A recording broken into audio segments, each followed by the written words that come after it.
Middle east में तनाव के 5वें दिन धीरे धीरे जिंदगी पटरी पर लौट रही है। कुछ फ्लाइट्स के संचालन से खाड़ी में फंसे लोगों ने राहत की सांस ली है। दुबई से मस्कट के रास्ते फंसे हुए लोग दिल्ली एयरपोर्ट पहुंचे, जहां परिजनों ने नम आंखों के साथ उनका स्वागत किया।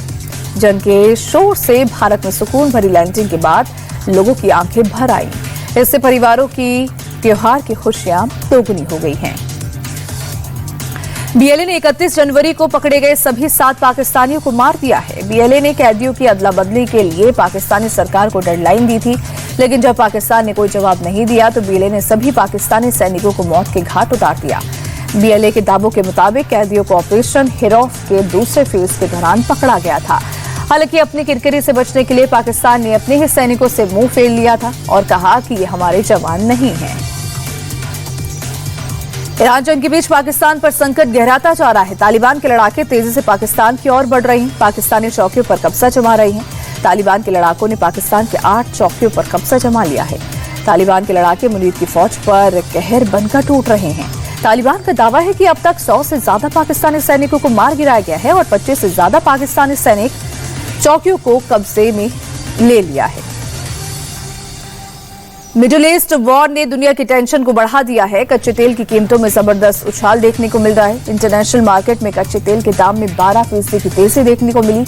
कच्चा तेल $85 प्रति बैरल के तौर पर उसके पार भी पहुंच गया है, जो कि एक साल में सबसे ऊंचे स्तर पर है। अनुमान के मुताबिक अगर ये वॉर लंबी खींचती है तो कच्चे तेल की सप्लाई रुक सकती है, जिससे तेल की कीमत आसमान पर होगी।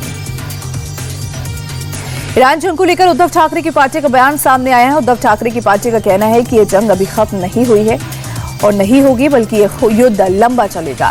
शिवसेना यूबीटी के नेता संजय राउत ने कहा कि वो इतिहास के स्टूडेंट रहे हैं और ईरान की कौम को जानते हैं। ईरान की कौम लड़ने वाली कौम है, वो पीछे हटने वालों में से नहीं है। उन्होंने जंग के लिए मोदी और नेतन्याहू को जिम्मेदार ठहराया और कहा कि जंग लंबी खींचती है तो तेल के दाम बढ़ेंगे और महंगाई भी बढ़ेगी। बंगाल में एसआईआर को सियासत का एपिसेंटर बना दिया गया है।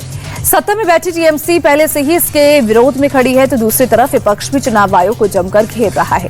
कोलकाता में सीपीआईएम और लेफ्ट के नेताओं ने एसआईआर में गड़बड़ी को लेकर विरोध प्रदर्शन किया। वैध वोटर्स के नाम शामिल न होने पर नाराजगी जताई। विपक्ष नेताओं ने चुनाव आयोग के दफ्तर से 700 मीटर तक मार्च भी निकाला। हिमाचल के शिमला में होली पर गजब का क्रेज देखने को मिला। बड़ी संख्या में लोगों ने एक दूसरे पर अबीर गुलाल लगाया। होली की मस्ती में लोग झूमते गाते नजर आए। डीजे की धुन पर भीड़ ने जमकर रंग बरसाया और जमाया। एक ही जगह पर हजारों की भीड़ ने रंगों के त्योहार का जश्न मनाया। होली पर अक्सर युवाओं को स्टंटबाजी करते देखा जाता है। सड़क पर हुड़दंग मचाने वालों पर नागपुर पुलिस सख्त एक्शन ले रही है।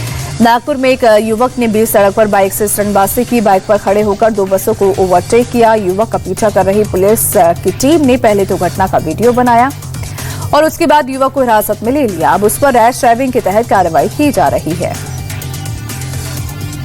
गुजरात के मेहसाणा में बड़े ही गजब तरीके से होली खेली गई। इस इलाके में एक दूसरे पर सब्जियां फेंककर होली खेली जाती है। बच्चे एक दूसरे पर बैंगन आलू फेंकते दिखे। इस बीच फ्रेंडली फाइट में होली की खुमारी साफ नजर आई। एक दूसरे पर हथगोले की तरह सब्जियां फेंकी जा रही हैं और भीड़ ने उत्साह और रौनक के साथ त्योहार मनाया। होली के दिन जम्मू कश्मीर के एक इलाके में भीषण आग लग गई है। श्रीनगर के दाची गांव में साइट के पास जबरान जंगल में आग लगने से हड़कंप मच गया। पहाड़ी से दूर दूर तक आग की लपटें नजर आई।